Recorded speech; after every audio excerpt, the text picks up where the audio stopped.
A Fundação Alexandre de Gusmão abre, neste momento, a palestra dentro do ciclo Encontro com o Barão, da nossa muitíssimo estimada Maria da Conceição Tavares. Aqui, na Casa de Rio Branco, este ciclo prospera e provoca todo um elenco de notoriedades, de celebridades, de personalidades que dizem um sim caloroso ao Brasil contemporâneo. O embaixador Jerônimo Moscardo presselecionou um alentado verbete de Maria da Conceição Tavares, algumas pequenas referências que eu gostaria de registrar. Maria da Conceição de Almeida Tavares é licenciada em Ciências Matemáticas pela Universidade de Lisboa em 1953, formando-se em Economia pela Universidade do Brasil, hoje Universidade Federal do Rio de Janeiro, em 1960. Fez pós-graduação na França entre outubro de 71 e maio de 72 na Universidade de Paris. Mas o primeiro debate de que participou como economista foi sobre inflação. A discussão a respeito do tema fora desencadeada com a publicação, em 1959, do livro de Celso Furtado, Formação Econômica do Brasil. Posicionou-se Maria da Conceição ao lado dos estruturalistas contra Roberto Campos, que era seu professor. Na Faculdade de Economia, foi assistente do professor Otávio Gouveia de Bulhões, embora discordasse de sua orientação monetarista. Já em 68, pleno regime militar, ela teve a oportunidade de ir transferida para a sede da CEPAL em Santiago, ter sido convidada a lecionar na Escola Latina da Universidade do Chile, que abrigou tantos exilados, como professora visitante. É muito alentada a biografia, especialmente alentado o verbete de Maria da Conceição Tavares, mas ao chamar para fazer a saudação oficial à nossa conferencista, o embaixador Jerônimo Moscardo, me acode-me a lembrança do nosso amigo comum, meu e dela, Darcy Ribeiro, que brincava, amigo que era da Maria da Conceição, brincava Maria da Conceição, dizia Darcy, não era iracunda, era ira fecunda. Portanto, ela sempre atiça com palavras qual flechas, fogo nas ideias, o fogo da bem-aventurança, o fogo do bem, o fogo da purificação. Portanto, com emoção, eu abro a convite do embaixador Jerônimo este pequeno preâmbulo para apresentar o próprio responsável por esta tarde, por este encontro que certamente será encantador, apesar das flechas e apesar das verdades que virão por aí, como delas sempre se espera, o embaixador, presidente da Fundação Alexandre de Gusmão, Jerônimo Moscardo.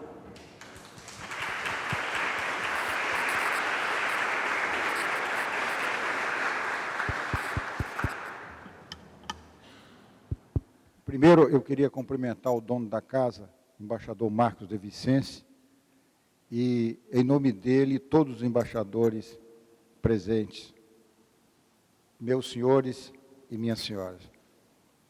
Encontro com o Barão. Essa é a casa do Barão do Rio Branco.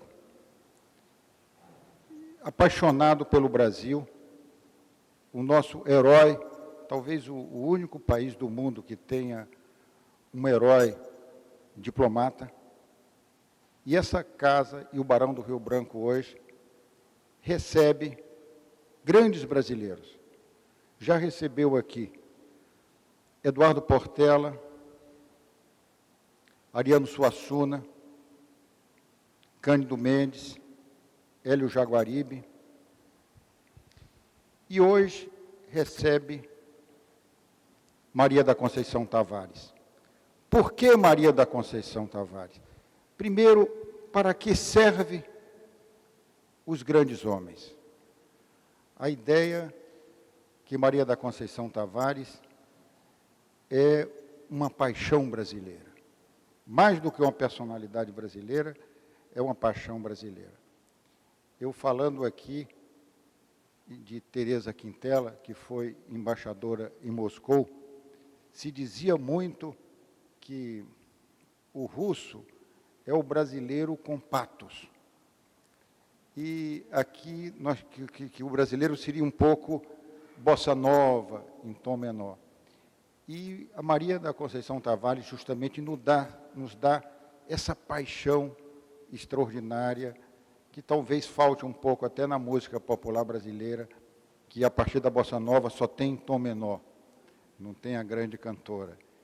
E a ideia, essa paixão, essa ideia, inclusive, de andar na contramão, e hoje a ideia de que nós não temos só o grande vencedor, não é só o Barack Obama.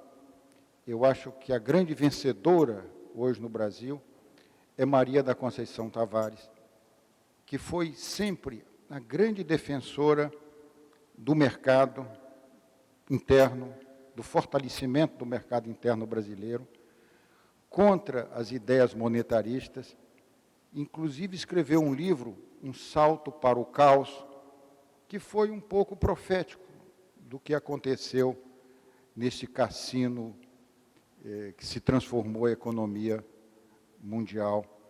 E hoje nós não encontramos mais no Brasil aqueles profetas da globalização, aqueles que diziam que o mundo era uma maravilha e tal.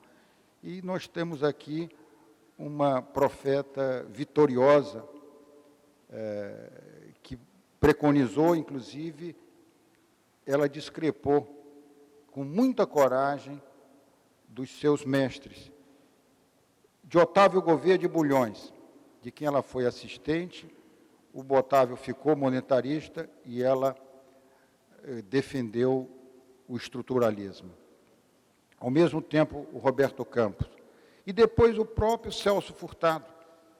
Quando o Celso Furtado fez um diagnóstico sobre a evolução da economia brasileira, Maria da Conceição discrepou e antecipou o milagre brasileiro dos anos 70, contra as próprias previsões de Celso Furtado.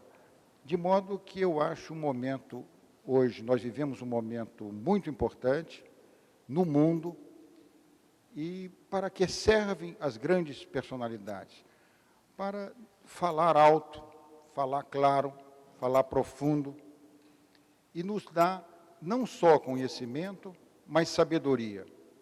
Hoje, o mundo vive um momento conjunturalmente de extrema importância. A gente escuta pela mídia, nós estamos saturados, inclusive de posições com uma dimensão de emocionalidade muito grande.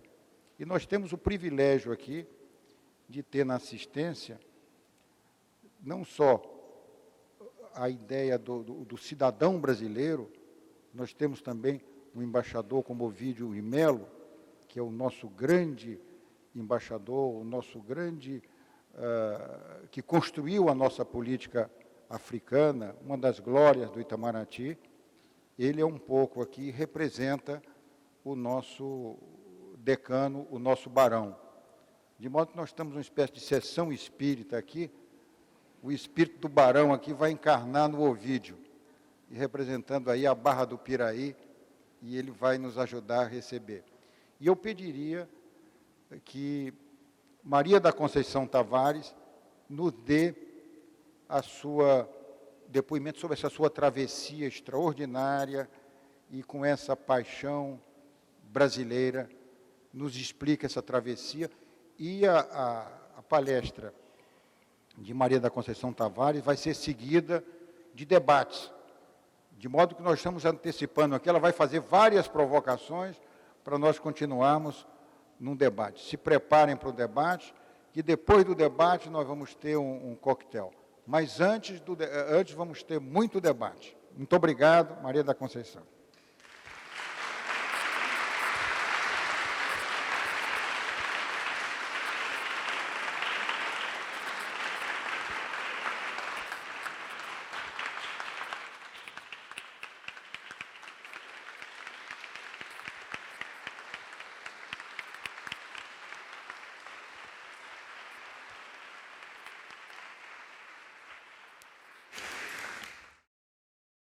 senhores embaixadores, meus amigos, meus senhores e minhas senhoras, uma coisa é receber uma comenda do Itamaraty lá no Palácio em Brasília, com um montão de gente em fila, tudo caladinho, que ninguém diz nada. Só fala, na verdade, o presidente em geral. E sempre há risco de que nos possam tirar de volta, que foi o caso do meu mestre Furtado. Eu, graças a Deus, já recebi tarde, já estou muito velha e tenho muita esperança que a democracia brasileira vai avançar. Morrerei, não sei se numa crise, como nasci, mas seguramente numa democracia. Coisa que não foi o caso quando eu nasci. A palavra travessia eu escolhi por várias razões. Primeiro, para mim, houve uma travessia fundamental. Atravessar o Atlântico, não é? Em 1954, fevereiro, para vir para cá, para o Brasil, e virar luso-brasileira. O brasileira, propriamente dito, eu não virei de imediato, até porque cheguei aqui, tomei um susto desgraçado, tinha morrido Getúlio, morreu o Getúlio. Eu cheguei em fevereiro, manhã de carnaval, aquela alegria geral, achei uma maravilha, a música, o povo, tudo bonito, o Rio de Janeiro, os amanheceres, mas em agosto se matou. Então é uma memória terrível, faz parte dos meus horrores. Pois eu faço uma memória dos horrores para vocês. Lembrei que não foram poucos. E também a memória das esperanças e das vitórias, que também não chegaram a ser tantas quanto os horrores, mas enfim, temos andado. Não tem vitórias permanentes nem derrotas permanentes. Essa foi a travessia maior. Mas, na verdade, tem vários sinônimos, tem várias maneiras de ver a travessia. E uma é no tempo e outra é no espaço, não é? A verdade é no espaço-tempo que você vê o que acontece com o mundo. E como eu sou uma pessoa que desde menina estou muito metida em acompanhar as crises, era filha de um velho anarquista português que, obviamente, imagina, com 7 anos eu já estava vendo os catalães fugindo e se refugiarem ilegalmente em Portugal. Também já estava vendo uma ditadura. Fui testemunha de muita coisa. Nasço em Portugal em 30, no auge da crise mundial. Essa crise mundial, evidentemente, teve impactos sinistros sobre o mundo, na subida do fascismo e na guerra mundial. Foi o que deu, está claro. Mas a verdade, só se pode dizer que essa crise só foi vencida uma vez terminada a guerra, porque até então não estava vencida nada. Espero que esta não seja o caso, e que eu realmente não veja. Morrer numa crise está bom, agora morrer numa guerra não tem graça nenhuma. Não que Portugal estivesse propriamente em guerra, como o Brasil tampouco esteve nunca na guerra. Teve, mandou lá uma expedição à Itália, mas não recebeu a guerra no seu território. O continente americano, salvo as guerras do Caribe, que evidentemente são sempre guerras imperialistas, e os golpes militares, que é outro, não é propriamente uma guerra, é uma guerra contra a população, feito pelos próprios autóctonos. Pode-se dizer que o nosso continente é um continente de paz. Às vezes uma paz meio podre, de cemitério, mas é de paz.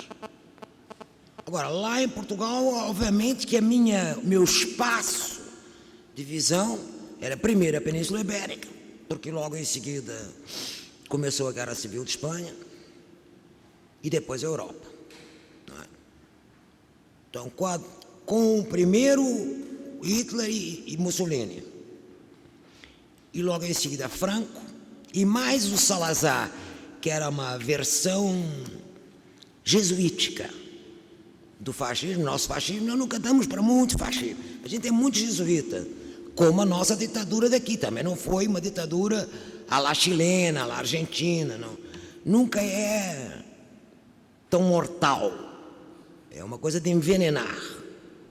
Tinha uma piada em Portugal, que parece que não era piada, que foi fato, que o coitado do presidente do Partido Comunista Português, o Álvaro Cunhal, que ficou preso a ditadura de Salazar inteira, pôde defender a tese doutoral na cadeia, com o Marcelo Caetano ajudando a defender.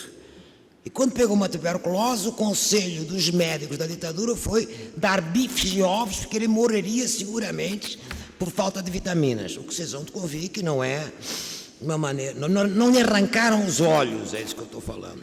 Não era essa a versão nossa. Aliás, quando era para matar alguém, mandava-se para o Tarrafal, isto é, para a África. No território, o derramamento de sangue não era bem visto. Então nós já somos... Isso é muito atrapalhado, porque se você nasce com a paixão revolucionária do seu pai na cabeça, com o catolicismo progressista da sua mãe, e resulta que nenhuma coisa nem outra tem vigência em Portugal, porque na verdade o catolicismo português é Carola, é o do cardeal Cerejeira, fica muito difícil de atravessar. Fica muito difícil de atravessar porque é muita solidão. Então, um tempo de solidão grande. A Guerra Mundial, por sua vez, foi uma guerra de horrores, que só foram percebidos enquanto tal os horrores, não as mortes, que morte, evidentemente, era visível, tinha-se notícias todo dia. Foi uma guerra de horrores que se só percebeu, pelo menos nós lá em Portugal, e mesmo os que viviam na Alemanha parece que só perceberam depois, tanto esquisito, mas é capaz de ser verdade, que as pessoas só veem o que querem. Ninguém viu ninguém levar judeu de madrugada, aquelas coisas estranhas, não é? Nós só percebemos os flashes da minha juventude, minha meninice e a minha adolescência foram aterradoras desse ponto de vista. Os flashes são os seguintes: 7 a 8 anos, os barbudos da Catalunha tinham sido derrotados, fugido pela fronteira portuguesa ilegalmente. Meu pai abrigou vários. Eu, quando vi aqueles barbudos lá em casa, perguntei para a mãe: o que é isso? Ela disse: não se pode falar por causa da polícia. Então, o meu medo da polícia vem desde os 7 anos. Vocês veem que não é uma coisa comum ter medo da polícia desde os 7 anos. Agora é por outras razões que eu tenho medo da polícia, não é as mesmas, evidente. Estou falando de medo da polícia política, que eu só deixei de ter com a redemocratização brasileira. Que eu sempre que chegava aqui e via a esquerda falar nos botequins e na praia, eu perguntava: não tem PID, que era a polícia política? Aqui não tem polícia política, que todo mundo falava. Aqui as revoluções são anunciadas. Não é à toa que foi todo mundo em cana, porque evidentemente não há quem aguente. Os meninos que se meteram a fazer revolta caíam um atrás do outro, porque o pessoal falava, pô. É tudo muito falastrão aqui, o que é um espanto para quem nasceu na solidão do fascismo português, que era o silêncio. Bom, além de que falavam coisas que eu não entendi.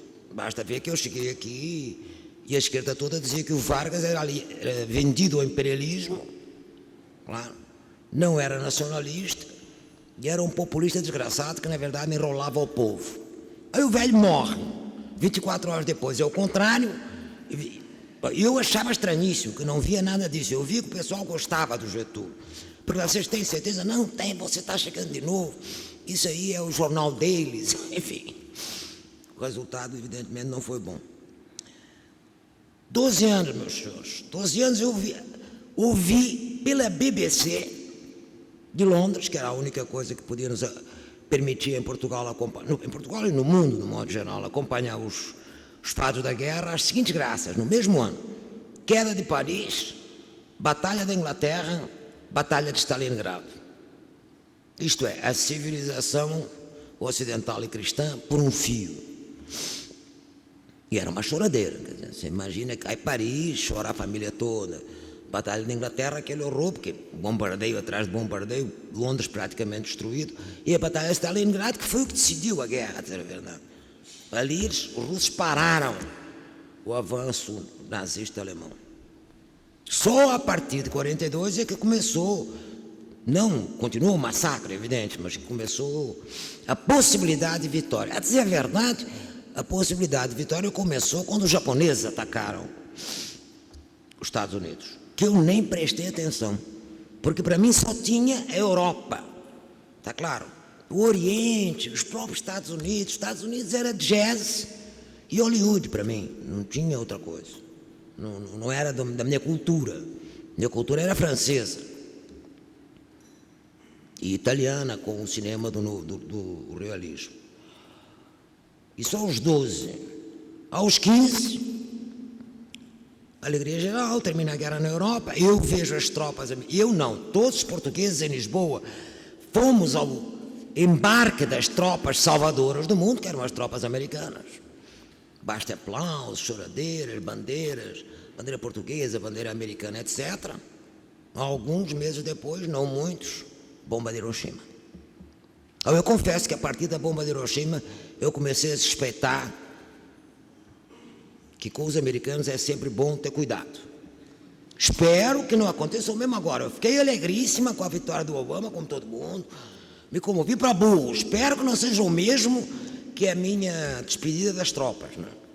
Sei que de lá até aqui, isto é, até a vitória do Obama, não tenho tido muito boa opinião sobre as proezas do Império. O horror dos horrores, portanto, foi quando eu vi em documentário fotográfico a abertura dos campos. A abertura dos campos é uma coisa indescritível.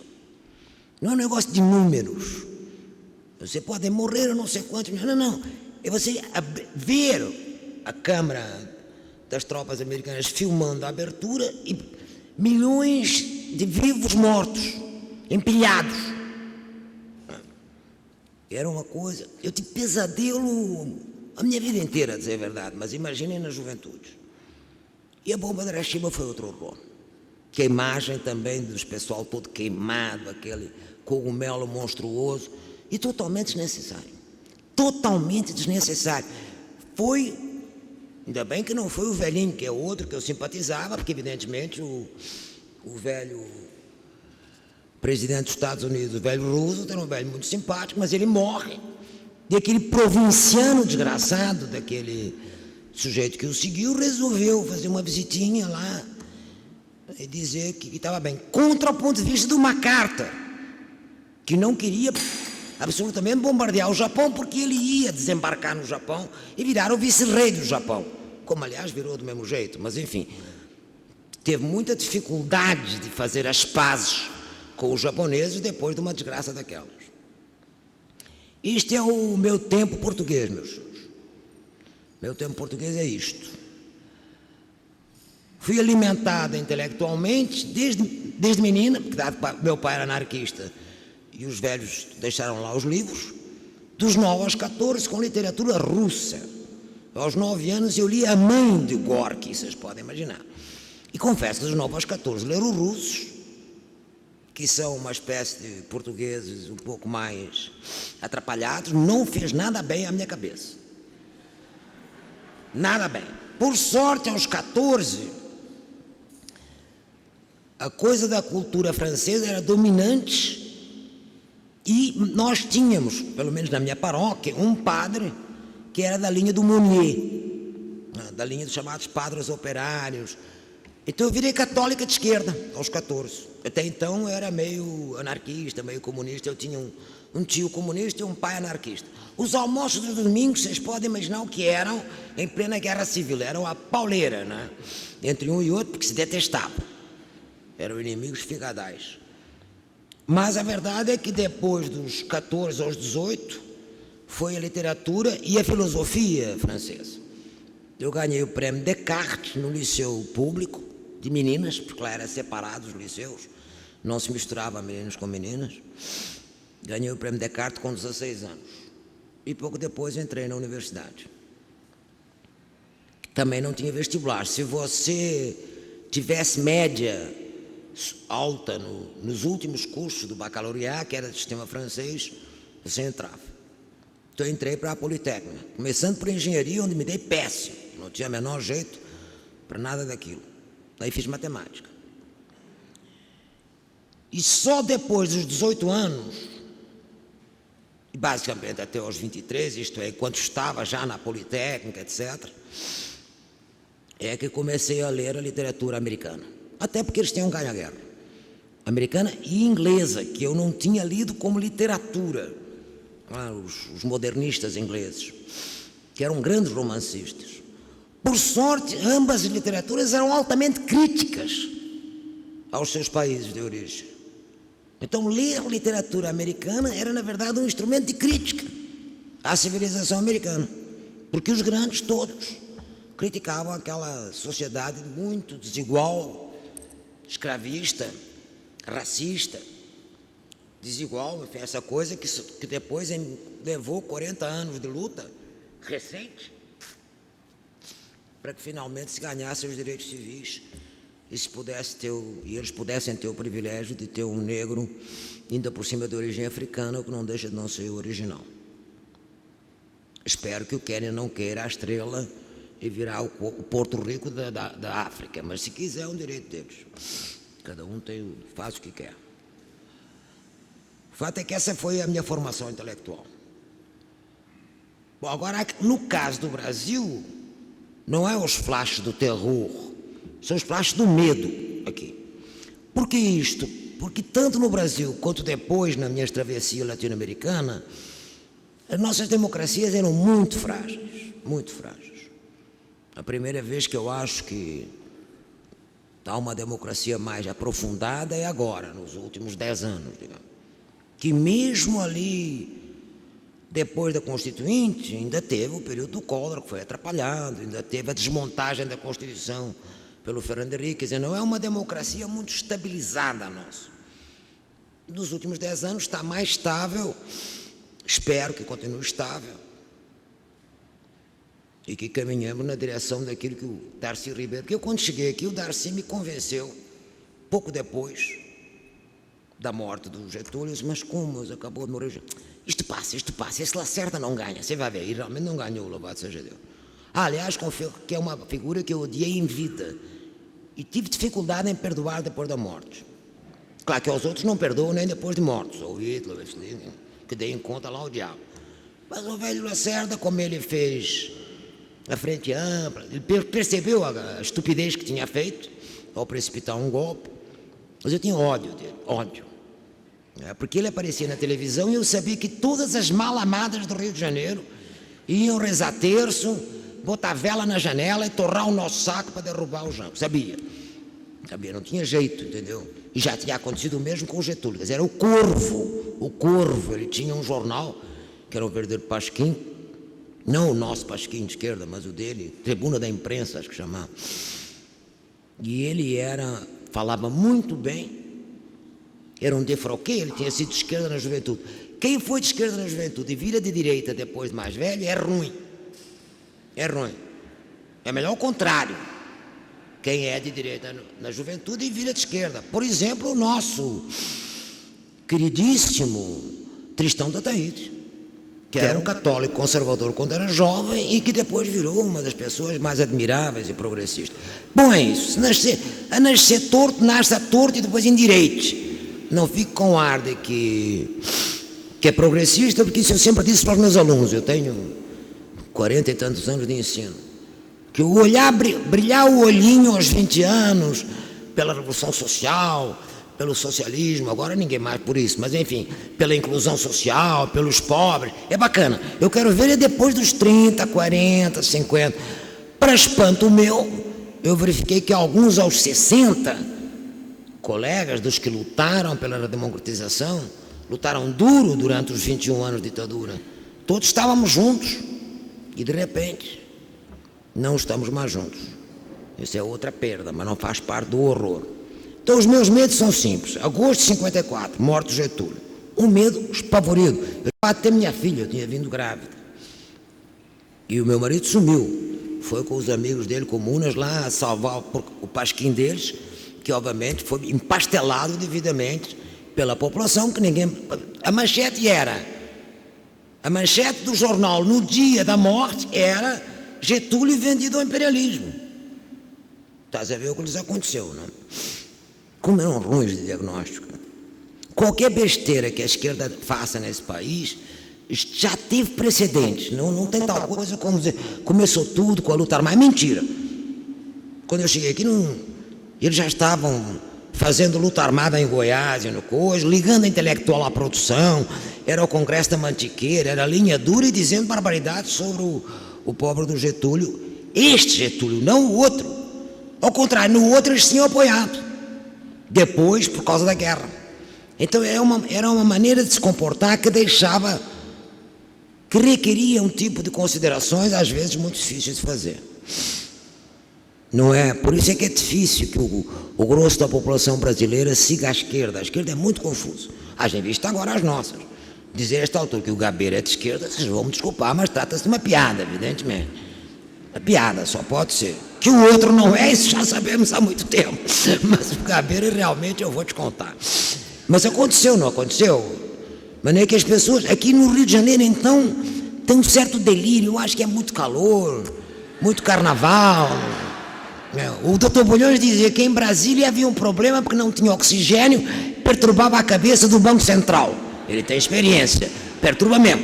Cada vez que tem uma reunião do Banco Central, a gente diz, tomara que chova para ver se amaina ali o oxigênio. E aqui no Rio tem um carnaval desvairado que periodicamente dá uma carnavalização atrapalhada e pronto, o pessoal se mascara de esquerda, de progressista, de rei, mascara-se do que quer, é um inferno. Mas isso é divertido. Eu, de qualquer maneira, como me tornei carioca, mas eu não consigo ter o humor carioca. Eu ainda tenho o sarcasmo da Punice Lemberg, que eu não realmente... Este humor carioca que acha graça em tudo e está tudo bem, não está tudo bem nada comigo, não tem isso. Eu sou indignada, não adianta. Bom, obviamente, 10 anos depois, em abril de 64, o golpe militar. Me lembro que estávamos na CEPAL, eu, Lessa e Castro, os 3 brasileiros que acolheram, pertinho ali do BNDES, e o Aníbal Pinto, que era um chileno, tinha muita tradição do pêndulo latino-americano, como ele dizia, disse, não, isso aqui é um pêndulo que vai rápido. Ele achava que era rápido, que a gente saía daquilo rápido.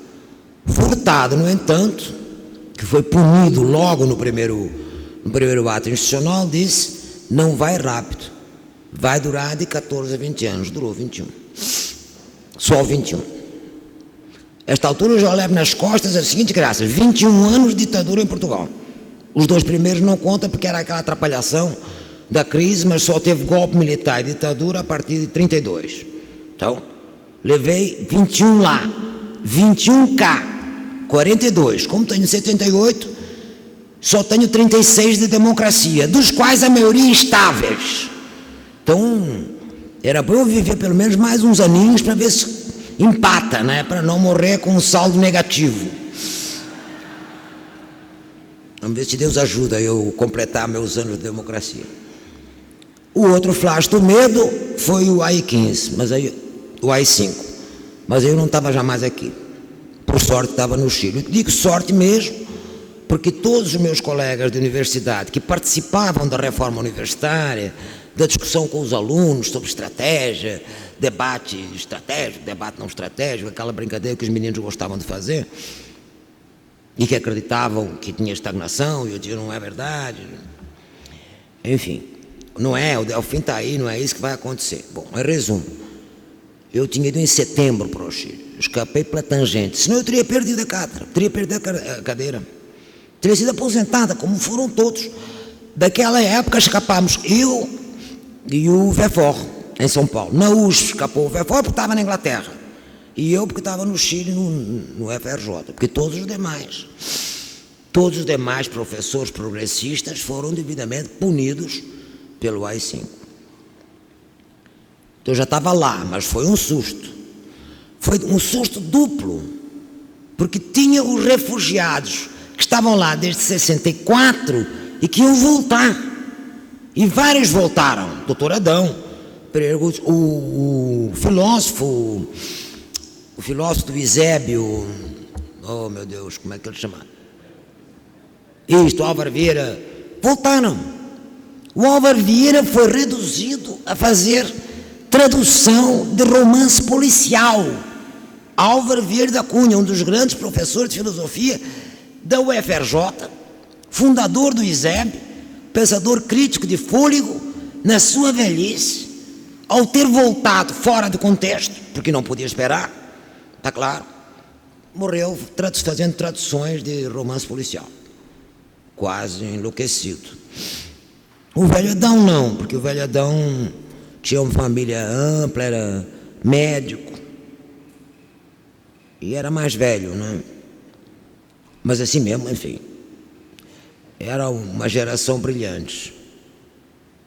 Mais tarde, evidentemente, Almino tentou vir, mas aí já não foi no AI-5, já foi mais tarde. Esse foi no tempo da noite do Ano Novo, do Feliz Ano Novo, que eu estava aqui, por sinal, e vi que tinham prendido o pobre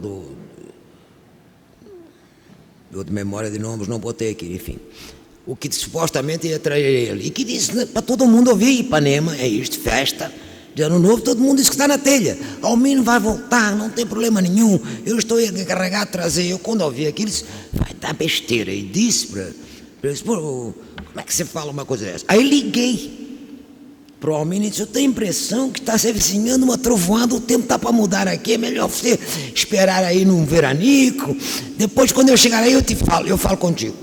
E ele não voltou, já estava tudo para mim. Teriam matado ele, como mataram o outro.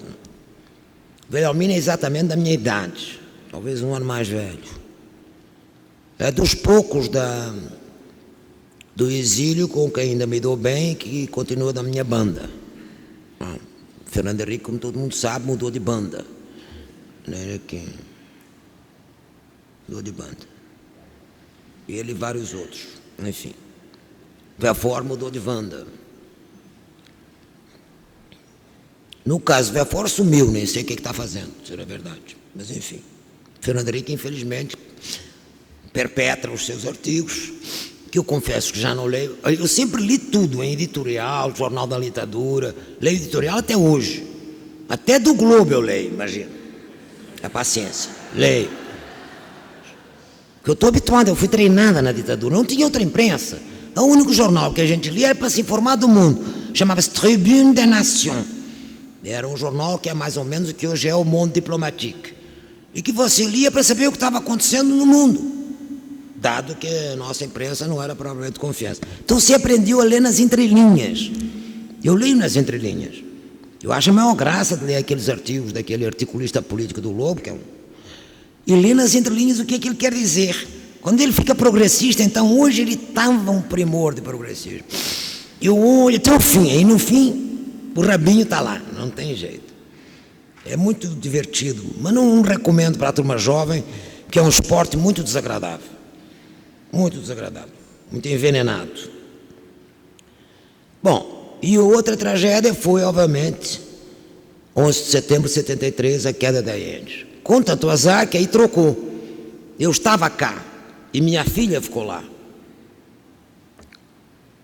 E as comunicações foram interrompidas. Então eu estava dando aula, eu tinha retomado por causa da universidade, deixado ela lá porque ela tinha recém-casado com um chileno, estudante na área de saúde, e não conseguia falar.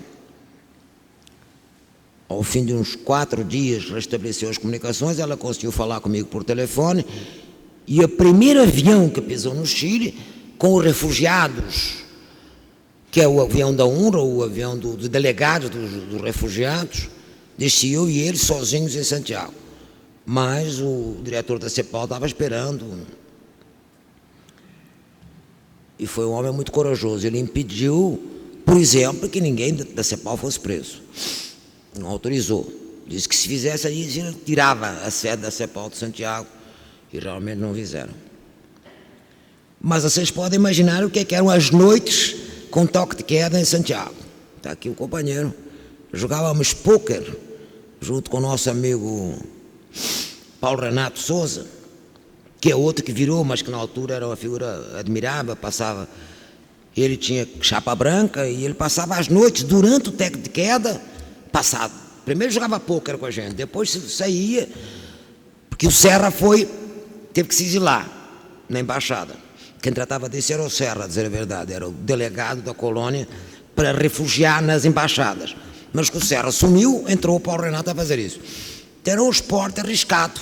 se sair de chapa branca, porque eu, às vezes que saí de chapa branca, por ser mulher talvez, me apontaram uma metralhadora, mas acho que não valia a pena desistir de sair a horas não reconhecidas.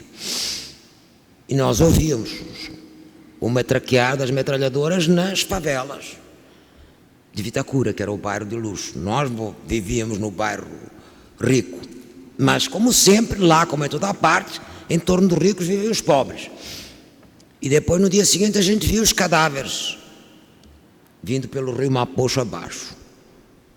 O Chile e a Argentina foram sinistros. Os 2 golpes de lá não foram golpes propriamente dito, foi uma coisa sinistra mesmo. E não foi por etapa, quer dizer, foi de estalo uma violência enorme, né? Aqui foi por etapa, ia se habituando. E até 68 todo mundo ainda achava que ia ter uma restauração democrática, porque essa era a pregação. Depois não houve, evidentemente, mas enfim. Mas lá não teve tal papo, lá foi para valer na cabeça. E a última visão do medo que eu tive foi aqui em 74, no final de 74. Eu estava vindo para entregar a minha tese para a universidade e ia tomar um avião para ir ao Chile, que eu ainda era Nações Unidas, e tinha laissez-passer e tudo, quer dizer, uma coisa que supostamente não podem te prender. E me prenderam no aeroporto. Aí foram 48 horas no DOI-CODE, obviamente, um pavor. Eu passei 3 anos sem pisar em nenhum aeroporto. Cravei aqui no Rio de Janeiro, não saí. E do Brasil não saí mesmo, porque eles juravam que se eu saísse, não me deixavam entrar de volta. Me caçavam a naturalidade brasileira. Como eles tinham o direito de fazer o que eles quisessem, eles disseram, então os senhores, eu não saio. Para me caçar, o senhor vai ter que me matar, porque daqui eu não saio. Então não saí. Aí sim, aí perdi o medo. Aí perdi o medo, como tinha sido demais para o meu gosto, eu não tinha feito coisa nenhuma, não era da linha armada, não era subversivo, não tinha nada a ver com nada, era apenas uma reformista exaltada. Cheguei a pensar que tinha sido Delfim, imagina, porque por eu bater na política dele, ou o Mário. Aí não era, o Mário até que foi quem me tirou. Porque foi ao gás e ele disse, prenderam a minha colega, que é maluca, de esquerda e tal, mas não faz nada disso, não é um perigo, é um vexame. Todo mundo já está nas universidades mundiais correndo abaixo assinado.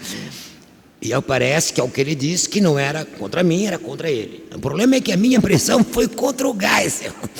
Por isso é que eles diziam lá que nem o Geisel me tirava de lá. Eu comecei a achar que eu não tirava mesmo. Foi um horror. Rendeu uma certa psicanálise, porque eu fiquei com medo de ser professora. Esse é o único medo que me sobrou, os lives. Eu dava aula e a voz prendia na garganta, ficava rouca, estava ruim, aí tive que me tratar. Mas continuei ali firme, dando aula, com o devido espia na aula, ouvindo. Mas a partir de 78, eu atingi o que eu chamo de maturidade política. E aí resolvi entrar na política, pronto. Chega só de fazer palestra, de andar pelo Brasil, conhecendo o Brasil de universidade em universidade. Chega de andar de um lado para o outro na América Latina, abrindo cursos, servindo a CEPAL, servindo a burocracia internacional. Tudo bem, era muito nobre a tarefa. Mas dada a minha ira e dada a minha necessidade de ação, não bastava. Então eu entrei. Esse é outro nome da travessia. Eu entrei para o MDB do Ulisses Guimarães, para a banda dele, que se chamava Travessia. Travessia tem que ver com a travessia do Atlântico, essa travessia da política acadêmica para a política concreta, e a outra travessia que é a do Guimarães Rosa, que quando eu li o Guimarães Rosa eu finalmente achei que entendia que esse Brasil era um pouco mais complicado do que aquilo que eu tinha lido no Jorge Amado, e até mesmo no Graciliano, e até mesmo nos outros. E que a última palavra dele é travessia, se vocês lembram. No Grande Sertão Veredas, ademais de ter o medonho no redemoinho do mundo, tudo é humano, travessia. Então, para mim, travessia, essa foi a segunda travessia política. Aí eu fiquei na executiva até a derrota de Ulisses em 89, que foi um vexame para aquele partido. A partir do qual perdi completamente o respeito, porque realmente vocês vão te convir que derrotar o homem que fez a Constituinte. O cara que lutou pela democracia o tempo inteiro, que foi presidente daquele partido eternamente, e dar-lhe 4% na votação nacional é dose. Eu acho que ali tem a impressão que mesmo os membros do grupo da travessia não ajudaram, traíram. Não digo os nomes, porque alguns sou amiga deles até hoje, até porque não posso confessá-los, mas não consigo explicar os 4%. Não, porque ele não era bom em televisão. Não creio, mas pode ser, enfim. O fato é que é isso aí. Isso aí estava derrotado, não tinha mais nada. O velho estava tão desanimado que queria propor parlamentarismo. Eu disse, presidente, com licença, parlamentarismo não, esse negócio não, eu continuo presidencialista. Votei quando votei pelo presidencialismo e continuo achando. O país é imenso. E nós, bom, vocês, o que vai fazer? Parlamentarismo com voto distrital? Ué, mas na prática, essa mix, mesmo com presidencialismo, caso dos Estados Unidos, dá um bordel danado. Sou contra o voto distrital, sou contra o parlamentarismo.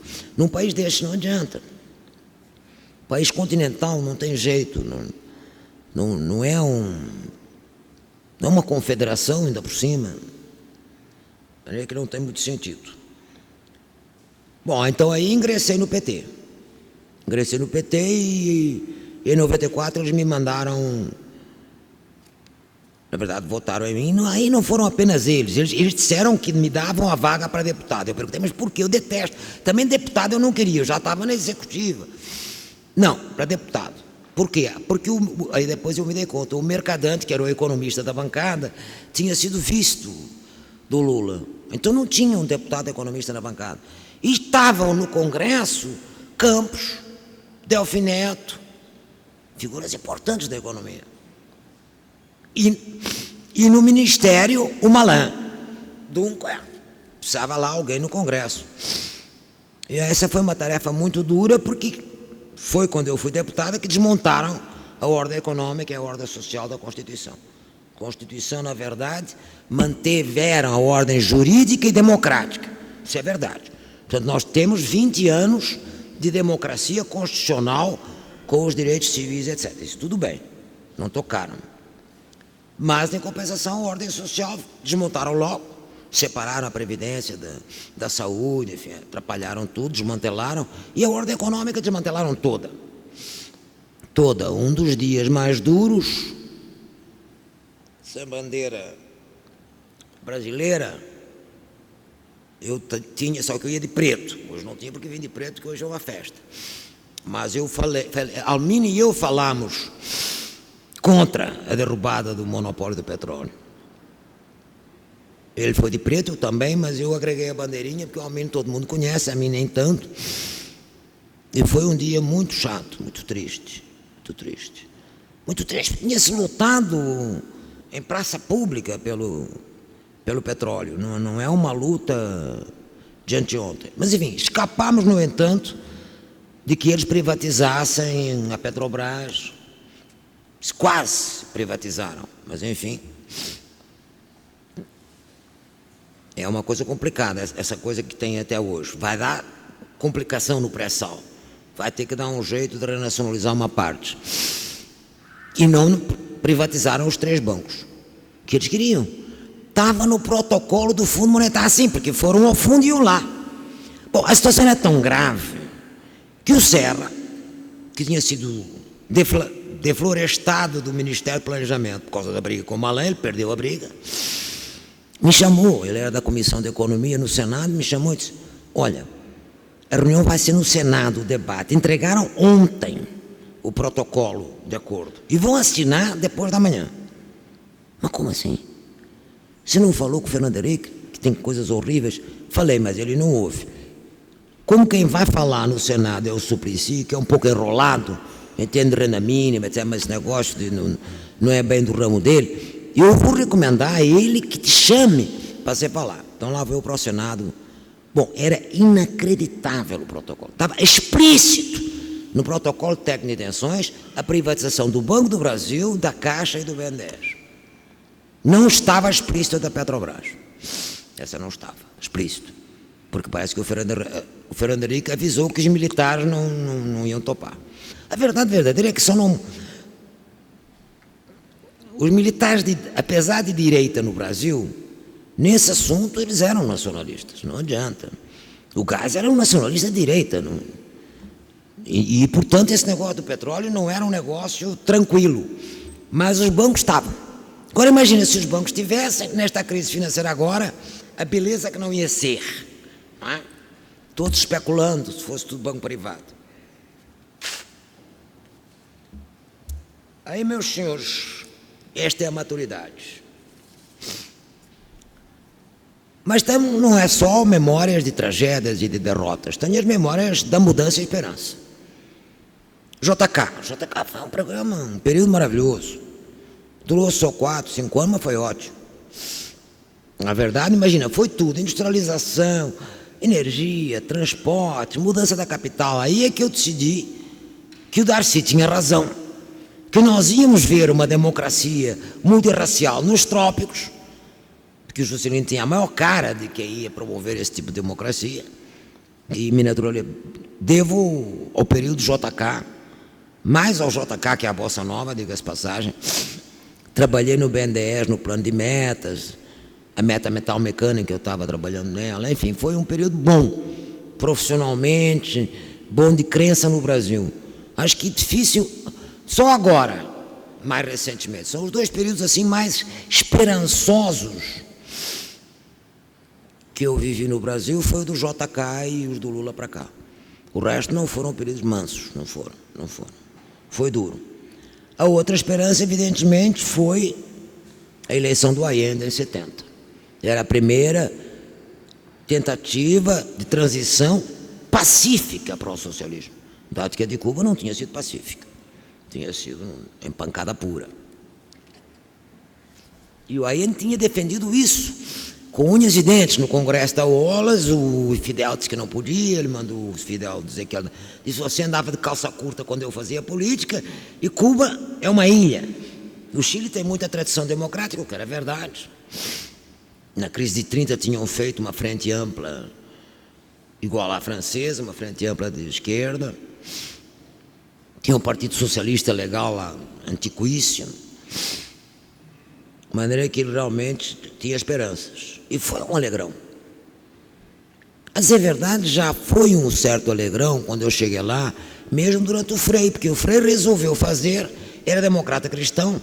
Naquela altura, a democracia cristã, tinha ele lá e o nosso governador de São Paulo depois, o nosso paulista, como é que chama? Além de Plínio Arruda Sampaio, tinha o que era democrata cristão nessa altura. Esse nasceu no centro e foi para a extrema esquerda. Esse é uma coisa engraçada, velho. Está velhinho também. O Montoro. Era o Montoro aqui, com a sua coisa comunitária, a doutrina social da igreja, mas lá o Frei foi adiante, fez uma reforma agrária. E foi por onde começou a complicar a coisa no campo, né? Quando finalmente o Allende ganha e a própria juventude democrata cristã vai à praça pública junto com todas as outras juventudes, foi muito bonito. Eu estava lá, evidentemente, foi um alegrão. A partir de 72 começou a complicar completamente e em 73 terminou. O outro período também relativamente curto, 85, 88, foi da redemocratização no Brasil, até a Constituição de 88. Esse período foi bom, a despeito do fracasso do Plano Cruzado, a despeito de que era difícil fazer uma política anti-inflacionária, que a situação, balanço, pagamento, a coisa econômica não estava um brilho, digamos. Mas foi um período de grande avanço social, muitas lutas, direta já, todo mundo na rua, o movimento sindical, o movimento das mulheres, o movimento dos negros, estava tudo muito... E durou tempo, a Constituinte demorou 2 anos, todo mundo levou a sua opinião. Foi um processo demorado, bonito. Agora, em 88, tão pouco é proclamada, começa a brincadeira da política econômica a endurecer. Daí nós pegamos o arroz com feijão desse ministro aí, coitado,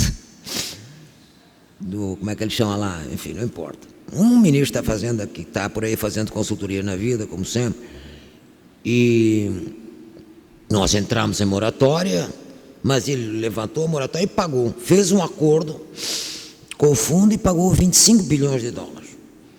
Nos deixou de rastros. Tão de rastros que se só conseguiu sair na década de 90 adiante, quando o Malan negociou lá a dívida externa em Washington um tempão. Foi um período atrapalhado. A década de 90, voltamos. Neoliberalismo tardio, porque o Brasil é o último. Também é verdade que nós temos essa vantagem. Isso me deixa preocupado, pois até podemos discutir. Eu estou com medo de que essa crise mundial, que apenas está nos atingindo agora, mais para diante, infelizmente pode ser 2010, porque 2009 não há recessão, é impossível ainda, nos bata atrasado. Nós temos uma grande capacidade de resistir, é engraçado. Nós resistimos, para bem ou para mal, tendemos a resistir às crises mundiais. A gente não entrega a rapadura assim fácil, não é? Muito menos vai entregar agora. Sempre todas deram problema, claro, porque a gente era endividado externamente, porque devia até as orelhas. Agora não deve nada a ninguém, não deve ao governo, claro, para fora, somos credores até. Nós pertencemos aos emergentes credores. Nós, os BRICS todos, mais a Ásia, estamos sustentando o dólar. Quem está sustentando o dólar somos nós. Mas nós não conseguimos sustentar no momento a nossa moeda. Está atrapalhado. Mas isso eu deixo para discutir depois no fim da palestra, se vocês quiserem, porque não tem sentido entrar nisso agora. O fato é que a década de 90 teve esse problema da liberalização e da desestruturação dos capítulos da Constituição. E aí, em 2002, elegeu o Lula. Bom, aí para mim eu tranquilizei. Eu sou meramente assessor informal e raramente vou lá incomodar o velho. Quando vou a Brasília, eventualmente dou uma no pé do ouvido. Eu fui assessora dele, sim, nos 10 anos da derrota. Quer dizer, sim, também, aquelas ali eu fui assessora. Mas depois de vitória tem muito candidato a assessor. Inclusive os que não eram em outros tempos. Não precisam. Vitorioso não precisa de assessor. Se precisar também, eu não sou o estilo de assessora boa, que eu digo, eu não sou puxa-saco, digo na lata tudo, e vou dizer mal do Banco Central, mas nem que é um saco, não é? Não sou realmente uma assessora agradável de ter, digamos. Não sou diplomática, mas o velho gosta de mim assim mesmo, não tem problema. Todo mundo, de modo geral, acaba me tolerando, porque esse meu estilo é tão óbvio, e eu digo as verdades, dou a quem doer, a quem quer que seja.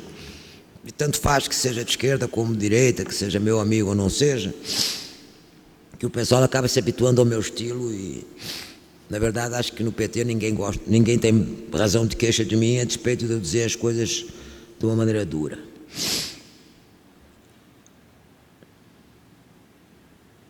O que é que eu posso agregar a isto? Além dos meus 42 anos de ditadura, das várias travessias, dos vários medos, e do ganho, finalmente, da maturidade e da luta política. Fui também 48 anos professor de economia, mas, a partir de 80, com a crise da dívida externa aqui, e com a primeira crise mundial que também houve, pesada, no pós-guerra, eu comecei a estudar, basicamente, relações internacionais. Ou seja, economia política internacional, para cruzar a economia com a política. Isso é uma tarefa que eu partilho com meu colega Fiore, que foi meu aluno de escola latina da economia, foi aluno aqui do Verfora em política, tem o seu doutorado, etc. E que fez sociologia no Chile, de maneira que ele é uma espécie de cientista social clássico, né? E tem se dedicado a organizar os livrinhos da coleção vermelha, nos quais eu sempre dou colaboração. E dou aula, com ele em geral, que professor emérito por um tempo nesta nossa universidade não podia dar aula, mas não assinava. Mas eu também não me importava. eu pedi a qualquer daqueles meninos jovens, assina aí a pauta para mim, o cara assinava e eu dava aula. Que os meninos queriam ouvir aula. No Chile, de maneira que ele é uma espécie de cientista social clássico, né? E tem se dedicado a organizar os livrinhos da coleção vermelha, nos quais eu sempre dou colaboração. E dou aula, com ele em geral. Que professor emérito, por um tempo, nesta nossa universidade, não podia dar aula, mas não assinava. Mas eu também não me importava. Eu pedia a qualquer daqueles meninos jovens, assina aí a pauta para mim, o cara assinava e eu dava aula. Que os meninos queriam ouvir aula, eu não estava mais faturando nada, já estava aposentada. Continuo, no ano que vem vou dar também, sobre economia internacional. Por que sobre economia internacional? Porque agora, na verdade, os destinos do mundo mudaram muito a partir de 80. Muito. Foram anos de transição para um lugar ruim, que é tal da globalização, desregulação, neoliberalismo, que deu uma série de instabilidade mundial, que é uma crise atrás da outra. Só que esta agora é mais grave. Então, o que é que você tem? Quer dizer, vou avaliar a minha velhice atual e o novo século. Primeira coisa, novidade. A velha Ásia ressurgente. Na descolonização, há dois países vencedores dela, a Índia e a China. Esses ganharam, mas esses eram velhos impérios que o Império Inglês tinha metido a pata em cima. Mas, evidentemente, nunca largou a pata, dado que eles são países de grande tradição, a despeito de grande complexidade, eles apareceram, ressurgiram, e hoje são a área mais dinâmica do mundo, está lá, a velha Ásia ressurgente. Por outro lado, terminou a Guerra Fria, com o desmantelamento da União Soviética e do respectivo império, o que evidentemente provoca uma zona de tensão muito grande, tanto econômica, financeira, haja visto agora, quanto política, na fronteira entre a Alemanha e a Rússia. Quer dizer, todas aquelas países que se soltaram do império, isto é, a Mitteleuropa, a Europa do meio, aquilo ali é uma tragédia, aquilo é uma zona de fratura histórica. Quase todas as guerras começavam ali. Só espero que a próxima não, e que não haja a próxima, porque imagina, se for outra vez lá, é para europeu se suicidar de vez. Só da guerra mundial no espaço deles. Não é? Muito ruim. Dado que na Ásia não está previsto guerra nenhuma. No momento o Japão não tem armas atômicas e a China está de vento em popa de aliada com os Estados Unidos. Portanto, aliada econômica, mas moderada no trato. Não está mais dizendo, como no tempo do Mao, que é um tigre de papel. Não são malucos nem nada. Então, estão lá tranquilos. Agora, na África, em compensação, foi uma derrota a descolonização. Porque a África você descoloniza, como foram feitos países que estão desenhados pela colonização, e não bate nada com nada, cada país tem no mínimo duas tribos inimigas, se matam uns aos outros, e obviamente a penetração imperialista sobre as formas mais desbaragadas e despodoradas, a China está dando agora a sua contribuição, vai ter passada a crise, vai ter outra corrida imperialista na África. Não tenham dúvida, não escapou, eles não escaparam do destino. Coitado do Mandela, na verdade, fazer o discurso com contentamento, porque elegeu o Obama. Vamos ver se o Obama ao menos isso não faz. Não é? Ou se faz pelo menos com luva de pelica, né? Não faz na barbárie, porque aí é ruim. E eles foram muito massacrados. Mas tem a outra esperança que é a nossa, que era a redemocratização da América do Sul, com governos progressistas, o que também é uma novidade.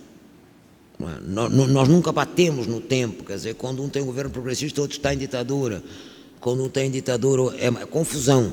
Mas desta vez não, desta vez é uma coisa sincrônica. Estamos todos, neste começo do século XXI, estamos todos, o Cono Sul inteiro, a África do Sul, a América do Sul, com governos progressistas. De diversos matizes, mas enfim, não dá para dizer que são governos de direita. E isto é uma esperança. Não que a gente, a partir daqui, na integração, vá formar um bloco com força para se antepor ao bloco americano. Imagina, nós não temos vocação para potência. O velho Rio Branco não preparou o país para ser potência. Ele fez uma gestão pacífica de delimitação de fronteiras. Com um país deste tamanho, é claro, se esta população for devidamente incluída e educada, dada a abundância de recursos naturais, de vários climas, etc., não tem problema. O problema é não continuar sempre a ser o país do futuro, isso é que torra. Como nos últimos 10 anos já estamos sendo o país do presente, porque ser o país do futuro é um saco. Eu já tenho 78 anos, quer dizer, só tenho uns 10 anos que eu parei de ser o país do futuro. Ou eu vivi olhando o passado e me lamuriando, ou olhando o futuro e disse, quando é que vem a promessa do meu amigo Darcy Ribeiro, da tal democracia multirracial nos trópicos? E não vinha, mas está vindo, então estou otimista. Essa aí eu acho que não me tiram. Quer dizer, eu posso ainda morrer na crise, mas ninguém vai me dizer que eu vou morrer numa ditadura, porque não vou, eu faço fé em Deus. Eu tenho certeza que não vou. Pode ser que depois de eu morrer, lá para diante, meus netos peguem outra, mas isso aí... Agora, eu quero dizer a vocês o seguinte, meus senhores. Para onde é que vamos agora? 2008, vamos para onde? O mundo vai para onde? Depois da crise, vai para onde? Vai para uma nova ordem mundial? Aproveitando a simpatia, o charme do candidato eleito, recoloca e repõe uma nova hegemonia branda, como foi aparentemente branda, a do Clinton, e antes dele, a do outro lá, o da Esperança, o que foi assassinado. Vai ser assim? Se for, eu acho ruim. Ou não, ou caminhamos para uma multipolaridade, na qual, ademais do G7, se agregam os BRIC. Pelo menos reconhece que tem. Como eles mesmos dizem, o diretor do Fundo Monetário não diz outra coisa. Agora você tem que ouvir o que a velha direita diz, que estão todos sensatíssimos. O diretor do Banco Central do Fundo Monetário já disse, agora vamos para o multilateralismo e só 7 não dá conta, para resolver, bota mais os BRIC e nomeia. Está claro? Bota também a Rússia, a China, a Índia e o Brasil. Pelo menos, para discutir. Porque são países credores dos Estados Unidos. Só os 7 fica difícil. Os 7 são as 7 potências que estão aí desde o pacto, desde a Pax, como é que chama aquela paz lá do século XIX? Isso é a ordem mundial da estrutura feita no século XIX. Não mudou nada, mudou só o hegemon. Em vez de ser os ingleses, passaram a ser os americanos. Mas são os anglo-saxões e a velha Europa mais o Japão. Pronto. Só que o mundo mudou muito. Então, se mudou muito, tem que, evidentemente, mudar isso. Eu aposto, e acho que essa é a tese também do Itamaraty, pelo menos de todos os diplomatas que eu conheço, apostamos na multipolaridade e lutamos por ela. Não queremos absolutamente uma ordem hegemônica. Por isso, quando o pessoal disse, vamos fazer Bretton Woods, só faltava, né? Bretton Woods é a Pax americana feita na economia. Não quero nenhum Bretton Woods. Bretton Woods eles passaram a mandar no mundo. É muito simples. Lá quero Bretton Woods nenhum. Aliás, nós fomos contra. Prebes foi contra os acordos de Bretton Woods. Tá? O próprio Roberto Campos, que era um jovem cônsul nessa altura, no relatório Haberler Campos, ele critica. Imagina. Mas é claro que o Campos naquela altura era da jovem guarda do Itamaraty. O Campos era de esquerda do Itamaraty, depois é que ele ficou de direita. É daqueles que... Homem brilhante, diga-se de passagem. Não, o Campos e o Lacerda eram homens brilhantes. Fizeram um estrago nesse país que eu vou te contar. Um homem brilhante que é de esquerda, depois passa para a direita, é um terror, realmente. Um terror. Por isso a gente deve encomendar aí, fazer uma macumbinha aqui no Rio, a favor desse Obama, não vai entornar o caldo e dar uma virada de fio, porque aí vai ser ruim para burro. Era só o que me faltava, realmente. Não, isso aí eu espero morrer antes, credo. Não é possível. Bom, outra coisa, a discussão qual é? Vai ter re-regulação do sistema financeiro. Não, re-regulação do sistema financeiro vai ter que ter, porque não funciona. Está totalmente atrapalhado, o crédito congelado, está muito ruim. Mas re-regulação do sistema financeiro não significa um novo Bretton Woods. Está claro? Bretton Woods, a única cláusula que tinha sobre o sistema financeiro, que é do Keynes, era para impedir a mobilidade de capitais. Ué, mas eles derrubaram ao pouco caminhar. Na década de 60 já tinha mobilidade.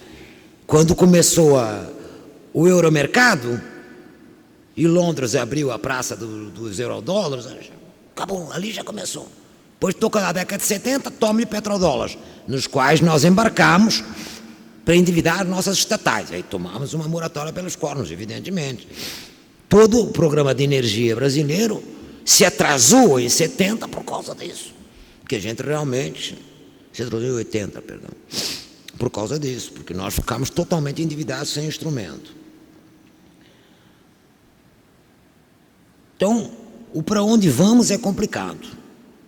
Não está nada claro. Como não tem bola de cristal, fica sempre multipolaridade ou uma nova hegemonia, regulação ou anomia, avanço social ou, ao contrário, aumento da miséria e da pobreza. E não está claro, porque tudo depende de como se desenvolve essa maldita crise que está aí. E como os próprios Estados Unidos vão se coordenar com os outros, eles mandando, ou pelo contrário, eles aceitando as opiniões alheias. No caso dos bancos, eles aceitaram a opinião inglesa, claro, que já tinham deixado de quebrar que deu a besteira que deu, obviamente, no que os ingleses disseram, isso é uma besteira sua. Os ingleses estão sempre dando umas aulinhas ali, lembrando ao filho grande, aquele adolescente um tanto atrapalhado, que eles entendem mais de finanças e de diplomacia, o que entendem mesmo, que eles são os pais da diplomacia e das finanças mundiais. Então seguiram. Tudo bem, mas e daí? Isso é para segurar os ricos. O que é que faz com os pobres? O Obama disse que ia inverter. Vamos ver. Brasil. No Brasil eu acho que continua a esperança. Primeiro que nós não estamos à beira de uma recessão. Isso é balela. Nós estamos com uma crise de crédito que foi aquilo que bateu aqui em cima, como bateu no mundo inteiro. Está claro? E, por consequência, deu uma atrapalhada de um overshooting do dólar, porque nós, o México, o Chile é menor escala, porque é um país menor, mas nós, o México e aquele do Sudeste Asiático, a Coreia do Sul, são os países onde desembarcaram centenas e centenas de bilhões de dólares de capital. Então, quando acontece uma destas, eles precisam sugar de volta os capitais. Eles levam. Daí, no que eles levam o capital, e é fora do registro, por exemplo, se levassem, já levaram dezenas e dezenas de bilhões, mas não aparece na perda de reservas. É porque não é legal, não é registrado. O jeito entra e sai como quer. Faz todas as operações com bancos estrangeiros nos paraísos fiscais. Essa picaretagem que os exportadores fizeram aí, que foi uma das razões de detonar a falta de crédito para a exportação, Aracruz, o Votorantim, os pais da pátria, velho Votorantim, não foi velho, é claro, foram os patetas dos gestores, porque agora, em vez de ter dono de empresa, vocês não têm mais, você tem gestor, e o gestor faz o que dá na telha, em geral é um menino de gravatinha, com mestrado nos Estados Unidos, ou no IBMEC, e faz a besteira que faz, não é? Então é complicado. Isso deu um solavanco desgraçado. A Bolsa, meus senhores, a Bolsa, desde que é global. Nós temos ADRs em Nova York.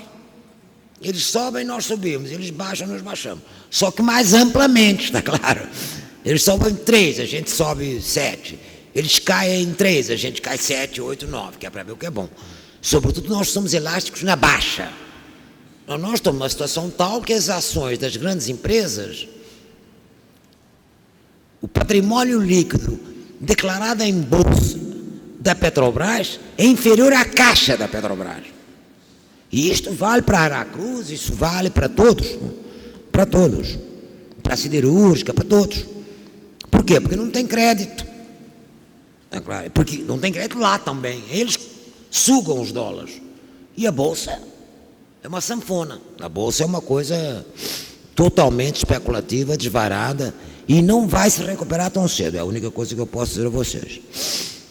Não adianta que quem quiser especular em bolsa agora só se for profissional mesmo. Não se recomenda aos amadores aqui presentes que se metam nisso. Melhor a dívida pública. Como, aliás, isso é a opinião no mundo. Qual é hoje o ativo preferido por todas as famílias do mundo? Título da dívida pública do Tesouro Americano. Número 1. Está claro? Que não rende nada. A curto prazo é negativo o rendimento, mas porque é um ativo de segurança. Ah, mas como é de segurança se os caras devem tanto? Irrelevante que eles devam tanto. Não tem lá os chineses para fazer o jogo? Tem. Os chineses e os japoneses têm mais de 1 trilhão, tem quase 2 trilhões de dólares de reservas, eles seguram. Está claro? Quem financia aquilo aí? A Ásia. E a Alemanha, que ainda tem bastante também. Nós damos a nossa pequena contribuição, 200 milhões, não é pouco. Não é? Afinal de contas, é de acordo com o tamanho do nosso comércio. Então, o Brasil, eu não tenho perdidas as esperanças, ao contrário. E acho que há uma tendência da sociedade de, pelo menos desta vez, reconhecer a sério, e não por hipocrisia, que é necessária inclusão social.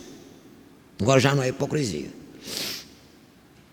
E que, obviamente, aí sim, não todos estão todos de acordo que deve manter a democracia. Agora, a democracia para uns é mais restrita que para outros. Eu quero que seja mais ampla, multirracial, enfim, eu quero o sonho do Darcy. Outros não.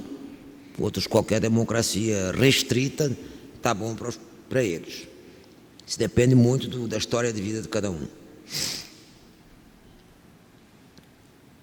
Em resumo, meus senhores, minha travessia deve se encerrar, a minha pessoal, com o meu falecimento. Estou pedindo a Deus que me dê uns 6 anozinhos aí de lambuja, para eu ver terminar a crise e ganhar a tal equipotência entre a ditadura e a democracia que está em débito comigo. Mas uma coisa eu tenho certeza: as crises, meus senhores, passam, voltam e passam, voltam e passam. Crise é muito ruim, mas como dizia, desde a minha velha bisavó até ao avô do Hélio Jaguaribe, que eu ouvi ele falar antes de morrer, pior que crise é o fascismo e a guerra. E isso eu espero em Deus e na nossa própria sociedade brasileira que realmente não vejamos nem fascismo, nem guerra. E também na própria maturidade, ou se você quiser, também no fato de que há uma certa multipolaridade no mundo hoje que leva à coisa de guerra mundial com porrada de países com bomba atômica. Não é uma coisa muito recomendável, digamos. Não é como antes. Antes se fazia uma guerra mundial, morriam milhões de pessoas, particularmente as populações civis, mas as nova guerra com a nova tecnologia, de guerras menores, como a do Médio Oriente, morre gente para burro. Claro que mais população civil. Isso faz parte das guerras catastróficas do século XX em diante. Guerra de morrer pouca população civil já era. Agora a guerra morre muito soldado, mas morre sobretudo muito civil. Mas essa não é a questão. É que no patamar de tecnologia difundido como está, uma guerra mundial realmente seria uma coisa, acho que muito pior do que a hipótese da destruição da Terra por causa do degelo das calotas, etc. A coisa ecológica, eu não digo nada porque eu cheguei muito tarde a isto. Eu sou uma verde muito recente. E como eu sou verde, mas eu sou vermelho ao mesmo tempo, fica uma certa complicação no assunto. E como nós, na verdade, Eu fico olhando, estão devastando, é verdade. Parte da devastação decorre da própria pobreza. Tem mais devastação por conta do saneamento, etc., do que a outra. Estão devastando a floresta, é verdade. Mas eu olho lá e digo, bom, tem 14 sistemas ecológicos ali, 14. 1,5 já foram para o Beleléu, é verdade. Mas o que ainda sobra de floresta não está escrito. Eu espero que o bom senso permita que finalmente se leve a sério. O bom senso e as grandes potências. Porque a verdade é que nem os Estados Unidos, nem a China não estão a favor de fazer nada. No caso da China é um disparate. Ou por outro, eles já estão tão devastados que vai ver, nem é um disparate. Eles já estão ecologicamente devastados há muito tempo.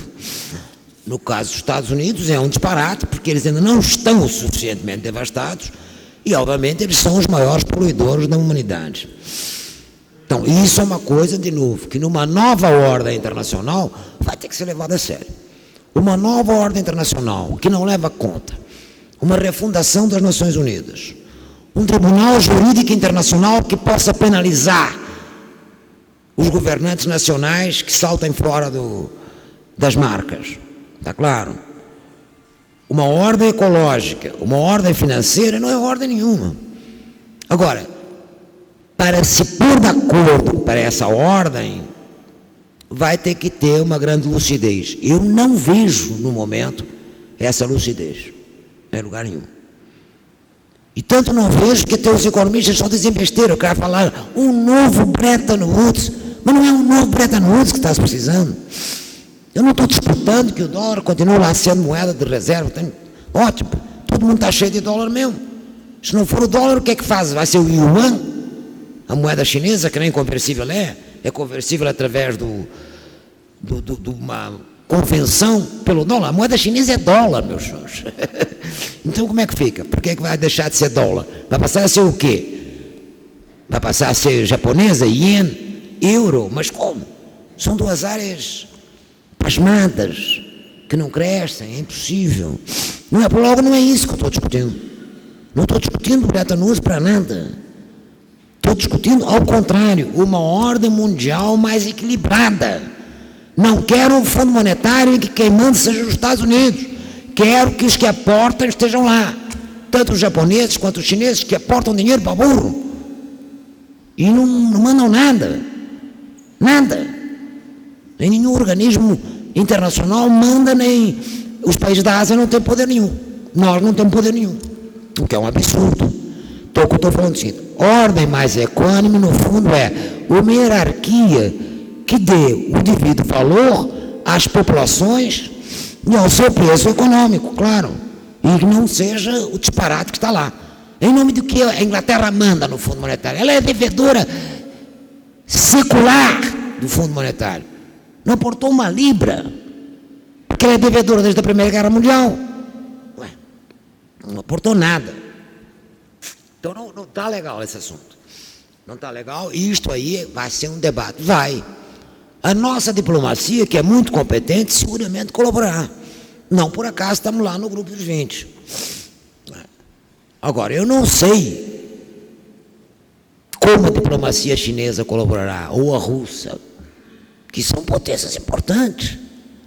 Os russos estão muito endurecidos por causa do confronto ali na fronteira. As zonas de turbulência são muito grandes. Então eu não estaria tão otimista. Eu me daria por satisfeita se fosse feita alguma reforma importante no sistema de Nações Unidas, em que a representação lá, nos vários conselhos importantes da segurança, os conselhos econômicos, fosse mais justa, mais equilibrada do que é hoje. E isto é o que eu posso dizer. Essa é uma travessia totalmente fantasiosa, porque essa nova ordem mundial é quase certo que eu não verei. Não tenho tempo suficiente. Não é uma coisa que se resolva em 3, 4 anos. É uma coisa que vai demorar. Provavelmente vai demorar toda a primeira metade do século XXI para fazer uma nova ordem mundial. Ninguém faz uma nova ordem mundial assim, do dia para a noite. 2. Quais serão as ideias do império atual? Que está decadentezinho, está, não há a menor dúvida. endividadaço, etc. Bom, sim, mas pelo mercado financeiro eles dominaram o mundo. Ué, por que dólar é a moeda conversível? É a moeda reserva? Porque a libra ouro fosse a moeda reserva, tudo bem, porque tinha ouro. Agora o dólar. Mas eu, como fui das primeiras a dizer em 80 que não era verdade que eles tivessem terminado a hegemonia, porque também, voltamos, os progressistas que não gostam dos Estados Unidos dizem lá, acabou a hegemonia americana. Bom, eu também não gosto, mas aí é o lado da paixão e da emoção. Mas tem o lado da razão. A razão me diz que não se acaba com a hegemonia de um país daqueles assim, brincando, né? E isto eu acho que a nossa Itamaraty tem claríssimo. Não é à toa que nós temos relações cordiais com os Estados Unidos, ninguém insulta os Estados Unidos, pelo menos as autoridades. O povo não gosta, mas isso, ou gosta e não gosta, desgosta, enfim, nada mesmo. Mas isso é geral. Isso foi esse senhor Bush que realmente desagradou de uma maneira astronômica ao mundo inteiro. Outra coisa, isso é a opinião pública, isso é a mídia. Para a ordem mundial, a mídia não dá contribuição nenhuma, porque a discussão pela mídia, em geral, é um mando de maluquices. Então, os senhores aqui, imagino que, salvo os embaixadores, e quem seja da área, ou diplomática, ou economista mais sênior, não tenha pretensões a dar sua contribuição à ordem mundial. Se der a contribuição à democracia brasileira, já está dando uma grande contribuição à ordem mundial. Essa eu tenho feito possível, meus senhores, e lutarei até o fim.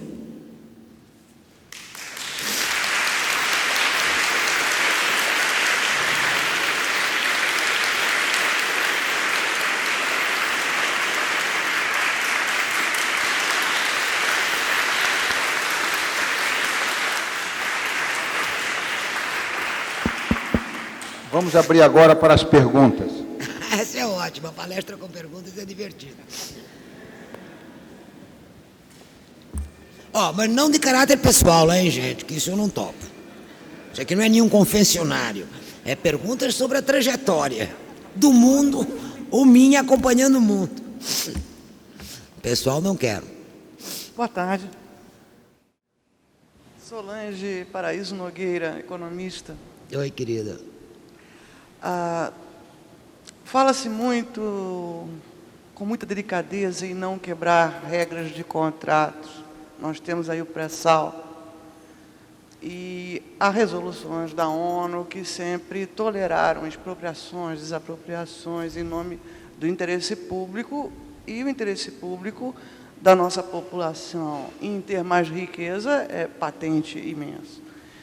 Nós, fortunadamente, não tivemos aprovados pelo Congresso os acordos bilaterais de proteção a investimentos estrangeiros. Eu pergunto se, nessa crise, nós não deveríamos mudar as regras, de fato, estabelecidas para a exploração do petróleo anteriormente. Vamos mudar, vamos entrar na exploração do pré-sal, e o pré-sal tem o problema da contiguidade dos campos. Como ele é embaixo, tem o problema da contiguidade dos campos. Não está definido na regra anterior. Então, fatalmente, vai ter que mudar. Por este lado, você não... Agora, se vai mudar para bem ou para mal, não sei, porque o nosso congressozinho também eu vou te contar, né? Não deixa muito a dever ao americano em matéria de atrapalhação. Também é bem... Não parece, mas também é bem voto distrital. Na verdade, não é distrital, mas enfim. É por congregações. Agora, eu não sei que acordo bilateral você está se referindo no que diz respeito ao investimento estrangeiro. Ah, sim. Do tipo o Acordo Multilateral de Investimentos da OCDE, aquele tipo de coisa. Capítulo 11 do NAFTA, que reduz a nossa autonomia em políticas públicas, que faz com que a Argentina agora seja expropriada no exterior por não ter pago seus bônus. Pois é. E a Venezuela também está sendo... Não, nessa parte eu estou muito preocupado ainda. Eu não falei nada, e não garanto, sobre a nossa autonomia, porque depende muito de como é que as coisas andarem no mundo e aqui. Está claro? Eu falei na democracia, isso falei. Na inclusão social, falei, porque isso é um movimento de uma natureza. Tá claro? O tipo de alianças, o tipo de movimento social é um. Esse tipo de questão, a maior parte da sociedade nem sabe do que se trata, não toma conhecimento. O Itamaraty é uma caixa preta para a população. O pessoal, mal sabe que temos uma política externa boa. Mal. Porque sabe lá, isso porque o Lula fala sem parar. Também só sabe porque o Lula fala, porque senão não saberia nada. Vocês não estão imaginando que alguém escuta sequer o chanceler, quanto mais os embaixadores. Não dá mídia, não é frequente. Quando dá mídia, eu outro dia vi, ontem eu acho, estava na televisão, o Abdenur, mas vai falar sobre a eleição americana. Nunca vi o Abdenur falar nada na mídia sobre nada de multilateralismo, comércio, como é que ele foi de embaixador na China e nos Estados Unidos, nada.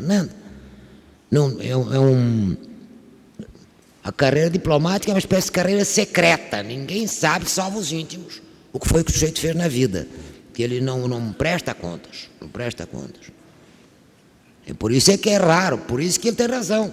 O único herói diplomata é o Barão do Rio Branco, claro, esse aí prestou contas, era uma pessoa conhecida, mas é difícil você pegar um diplomata.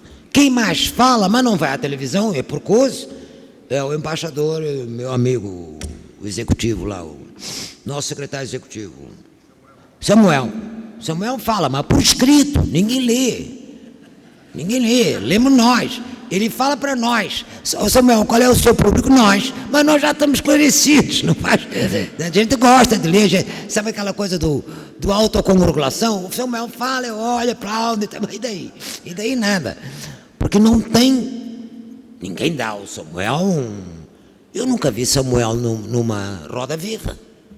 Eu já vi Beluso, eu já fui à roda viva. Mas é porque somos economistas. É para discutir ou inflação, ou crise, etc. Agora, eu nunca vi nenhum dos nossos diplomatas em roda viva. O mais próximo que eu vi foi o Marco Aurélio, que é assessor da presidência, que não é do Itamaraty. Enquanto assessor da presidência. Uma vez ele aguentou uma roda viva bem. Marco Aurélio, que é assessor da presidência, mas não foi ninguém do Itamaraty. Não sei se faz parte das regras da carreira, não tenho a menor ideia. Se a carreira toma por bem, talvez com razão, porque diplomacia é uma coisa muito delicada. A verdade é o seguinte, Banco Central e diplomacia são coisas muito complicadas, é dinheiro e diplomacia. Falar muito não é aconselhável, por isso que eu disse. Eu quando o pessoal das mulheres, não, você é que devia ser nossa presidente do Banco Central, isso é impossível, eu falo pelos cotovelos, como é que eu podia ser presidente do Banco Central? O presidente do Banco Central não pode falar. Eu tenho a impressão que essa é uma das razões, infelizmente, faz parte do território oculto. Dinheiro é um território oculto. Ó, esta parte que me diz respeito, eu tenho feito o possível para não tornar oculto. De vez em quando vou lá e mando-lhe pau. Mas diplomacia eu não posso, eu não tenho informação, nem acho que me compete, honradamente. Agora eu vou lá e...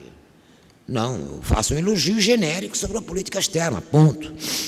Em geral não cito pessoas, não ofendo diplomata, nenhum. Nem mesmo aqueles do tempo do Delfim, que esses vão mais na televisão, mas nem esses. Não.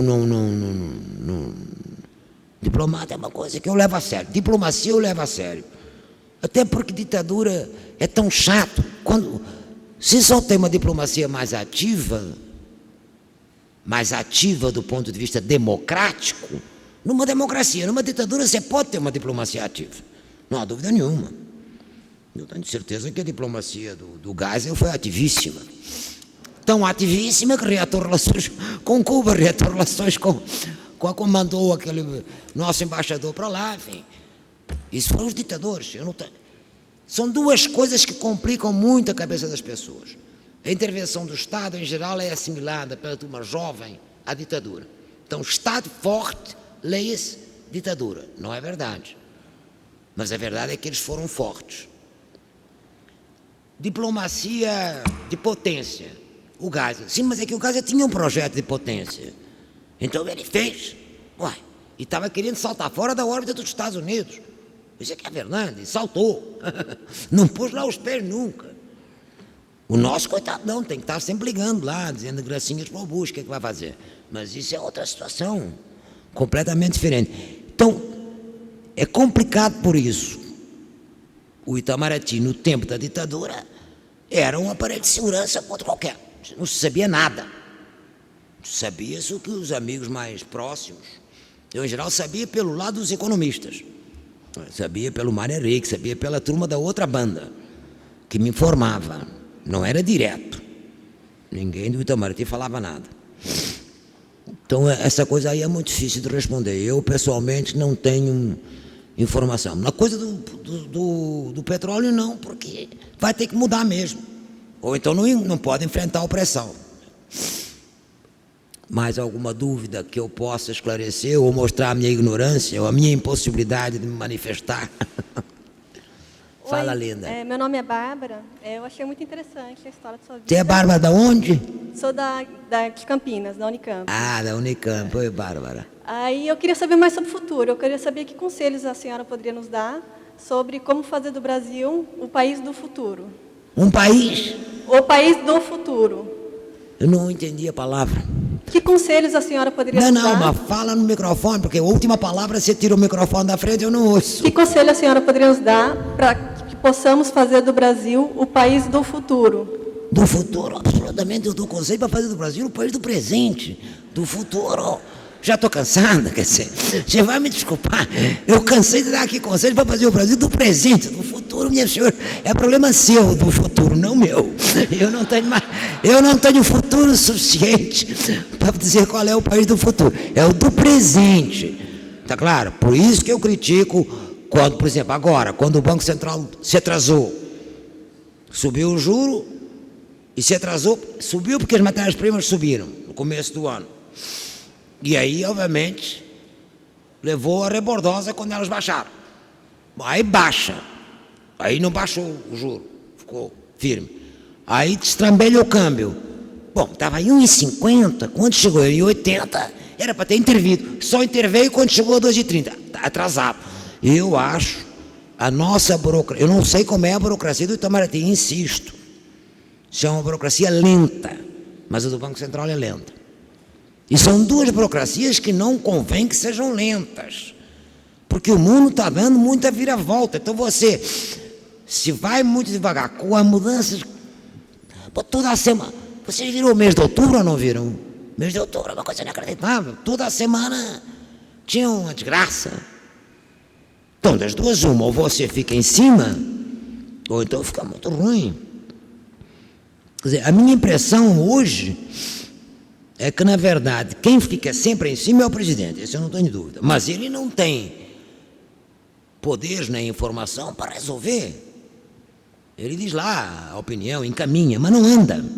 Então tem três coisas aqui que andam lento, e isso é grave. Agora o Banco Central acelerou, porque também estava batendo pesado já, né? Então acelerou. Itamaraty eu não sei. Até porque o Itamaraty, realmente, a mudança do establishment americano tem que dar uma reflexão mais fina. Não é um negócio que seja para tomar decisões assim. São problemas mais cabeludos. E a coisa da infraestrutura. Nós temos a infraestrutura andando, mas está devagar. Então, nós temos problemas a enfrentar da seguinte natureza. Financeiro, número 1. Energia, número 2. Diplomática, autonomia e soberania, número 3. Nesse terceiro, a gente tem se reforçado na última década. Espero que continuemos a nos reforçar, porque realmente não sou candidata a pedir a estrela, uma estrelinha pro simpático Obama. Muito simpático, governo lá a terra dele, não me aborreça, tá claro? Não vai, assim não vai. Senão você fica sempre torcendo pelo pior. Foi bom que ele tivesse ganho. Sim, bom, mas assim como tem males que dão por bem, também que também me dão por mal. O Bush era péssimo, mas a nós ele não incomodou. A nós, Brasil, tá claro? Qualquer outro dizer, bom, já que não, então um igual ao Bush. Não, também tanto não, né? Porque o mundo também está aí para não levar porrada na cabeça. Então, essa delicadeza da diplomacia é que ela lida com contradições muito pesadas. E aí é uma arte, é um talento, e é informação. Eu tenho a impressão, olha, hoje, órgão de decisão econômica, que não tem um painel do Bloomberg, que está aberto lá, que tem 50 mil que viram, que dá quase minuto a minuto como é que muda o mundo, está mal. Eu teria que arrumar um painel assim, para relações internacionais, que andam muito mutantes, não é verdade? Não pode se guiar só pelos discursos, tem que ter informação das chancelarias, porque discurso fica complicado. Não. O discurso é este, sim, bom, mas está bom, e como é que vai ficar o Departamento de Estado? Quero lá saber qual é o discurso, quero saber como é que vai ser o Departamento de Estado. O discurso do Sr. Medvedev eu ouvi, e daí? Quero lá saber do discurso do Sr. Medvedev, quero saber como é que está por baixo. Está claro?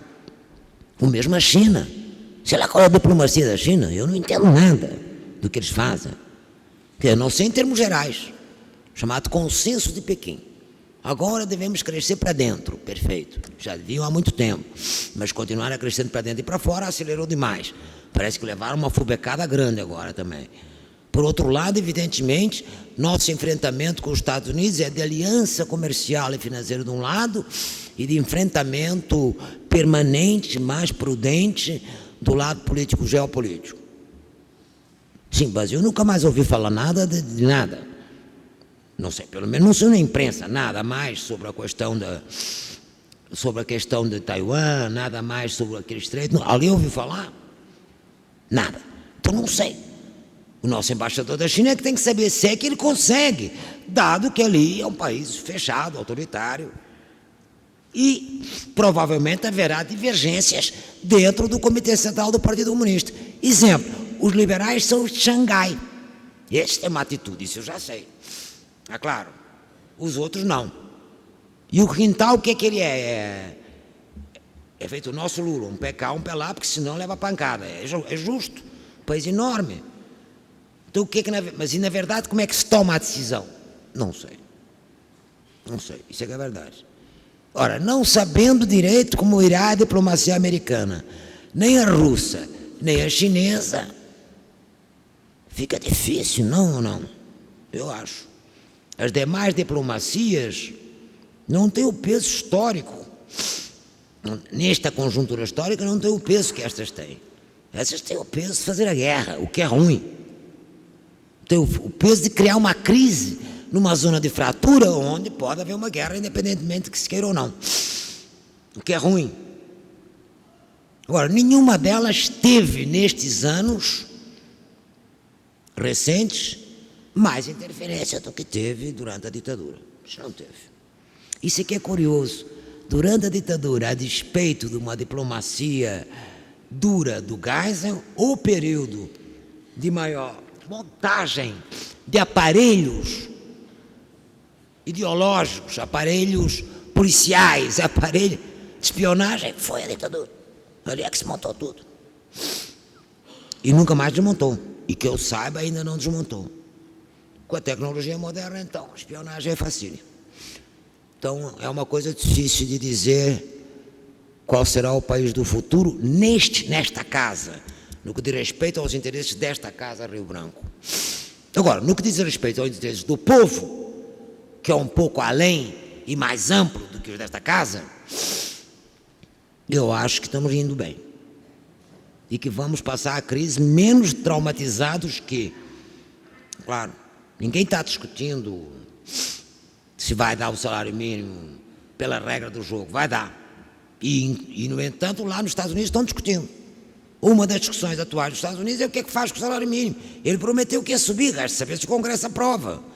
O nosso já aprovou, que é a lei do salário mínimo, aprovou lá atrás. Para desaprovar tem que ter maioria absoluta, não há hipótese. Eu acho que não há hipótese. Eu acho, puta, mas se começar a errar assim, então na conjuntura está ruim. Mas, enfim, eu só sei sobre o presente do Brasil. Eu sei mais do Brasil que do resto do mundo.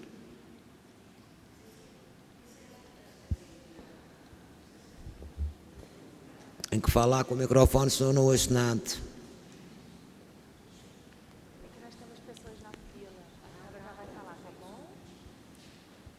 Como é? Não entendi. Deu o microfone? Se não. Lá onde? Boa tarde. Não, eu esperei a pessoa que falou sem o microfone. Desculpe, eu não estou ouvindo. Nada, a senhora é brilhante. Senhora Maria da Conceição Tavares, professora, doutora, parabéns pela sua palestra, pela Obrigado. sua conferência. Qual é seu nome, querido? Meu nome, prazer, eu ia me identificar. Meu nome é Klaus Berndt Miller, eu represento o comitê organizador do Fórum do Terceiro Setor de ONGs, uma federação de ONGs e movimentos, e a diretoria da ONG SERPAC, Serviço Paz e Ação Comunitária. Pergunta, a senhora, Vossa Senhoria acredita que um dia, ainda nesse século XXI, nós podemos, o Brasil, nosso país, o Brasil, no campo industrial, financeiro, ciência, tecnologia e economia, econômico, nós vamos poder ter o poder e a importância e o status que a China e a Índia têm, porque o Brasil estava num caminho, em certos períodos, depois Não, peraí. lá da Poder década... pode, mas vai demorar um bocado de tempo e precisa saber se eles param, né? Por uma razão muito simples, a China está investindo, a Índia está investindo em tecnologia e em formação profissional de elites há décadas. Quando na ditadura eu consegui ainda ser assessora da FINEP, que tinha o velho Pelúcio Ferreira e tinha o Veloso de ministro, que foi meu aluno e assinavam embaixo por mim, precisava assinar embaixo, não deixava eu nem ser assessora. O ministro, os hindus que vinham aqui, os coreanos que vinham aqui, nessa altura não vinham os chineses, nós não tínhamos relações muito importantes, mas coreanos sim, eram os tigres, enfim. E os hindus estavam na frente disparados. Eles têm um tipo de formação nessa direção. Agora, nós não somos tão desprezíveis assim, meu lindo, porque há duas tecnologias onde a gente está na ponta. Tecnologia de petróleo, nós estamos na ponta. É claro que dirá, porque temos a Petrobras, é claro. Já precisa ter uma instituição para fazer aqueles aviões de São José dos Campos, que hoje Embraer. são de ponta. Embraer. Precisa ter Embraer, mas que por sua vez depende do Instituto do São José dos Campos, que era dos coronéis, que era da aeronáutica. O que eu estou falando é o seguinte, em geral, tecnologia está ligada ou à segurança, tá? Portanto tem que ter um establishment, um complexo militar industrial por trás, ou a poder econômico. Sem as duas, duvido que você consiga disputar a tecnologia com quem quer que seja, está claro? Não é uma coisa que depende apenas do ensino ou da reforma universitária. Isso é uma bobagem. Que depende do ensino. É o saber, é o conhecimento. Você transmite o conhecimento, mas você não aumenta o número de tecnologia. Mesmo quando você tenha grandes cientistas. Pode ter prêmio Nobel, é irrelevante. Porque para passar da ciência para a tecnologia tem um investimento que ou é por razões de segurança ou é por razões econômicas que se faz. Tecnologia não é uma coisa que não custa dinheiro, não é? Nós não gastamos muito dinheiro em tecnologia, nem comparativamente. A gente deve gastar hoje, não chega a 1% do PIB.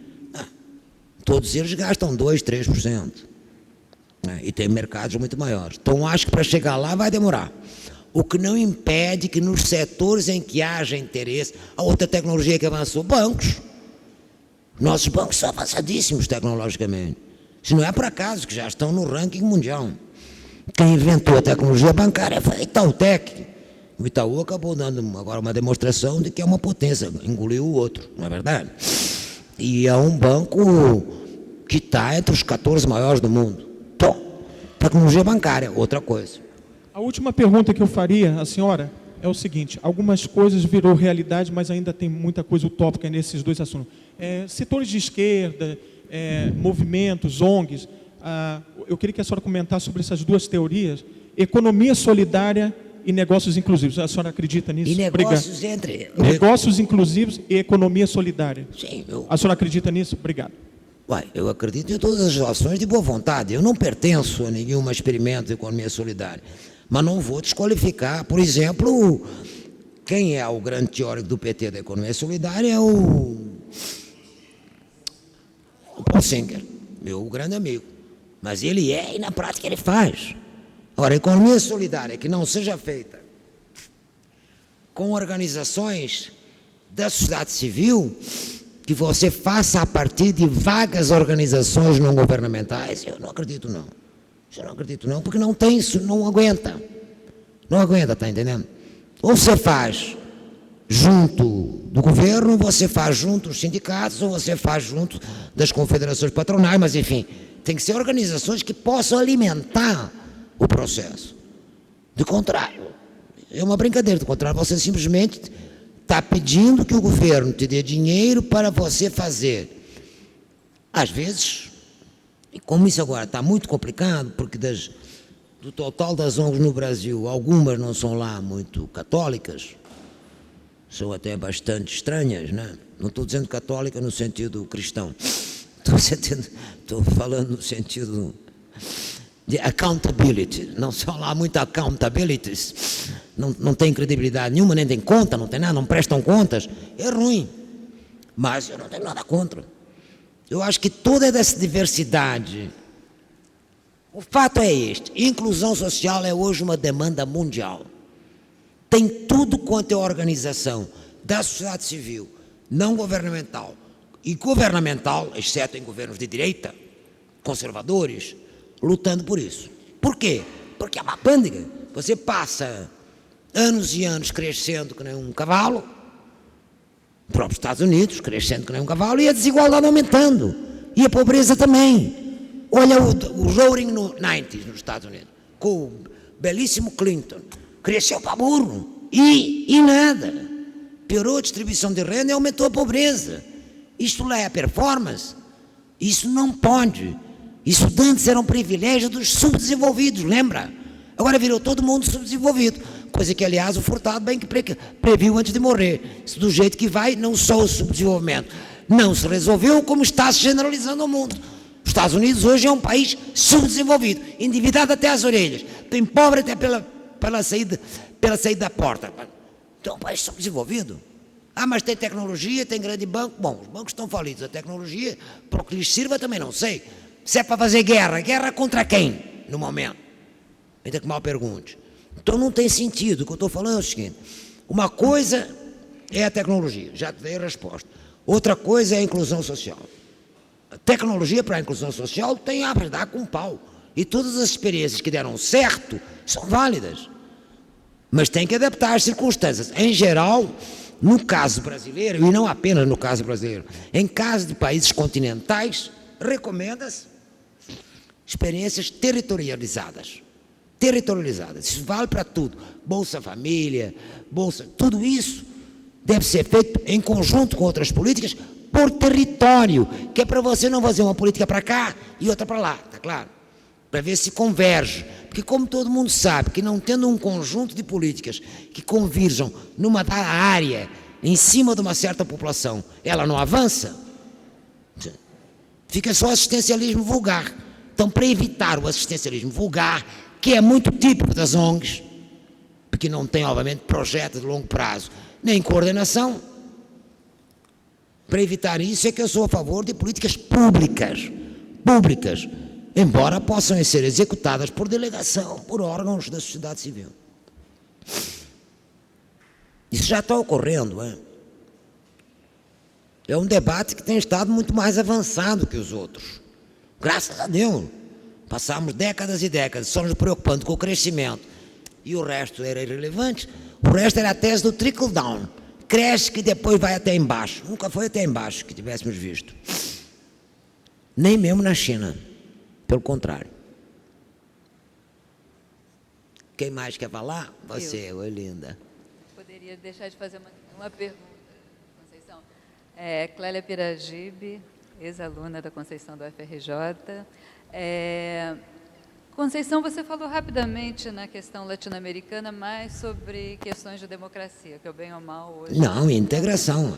Pois é, essa parte da integração que eu acho que eu gostaria de ouvir um pouco. Mas se foi junto, nós só conseguimos fazer a integração para valer quando democratizou. Mas América eu Latina. Antes queria disso, não saber tinha. mais assim, um pouco do que você acha do futuro dessa integração. Perdão, aliás, eu acabei de dizer uma besteira. Integração do ponto de vista comercial e de investimento direto,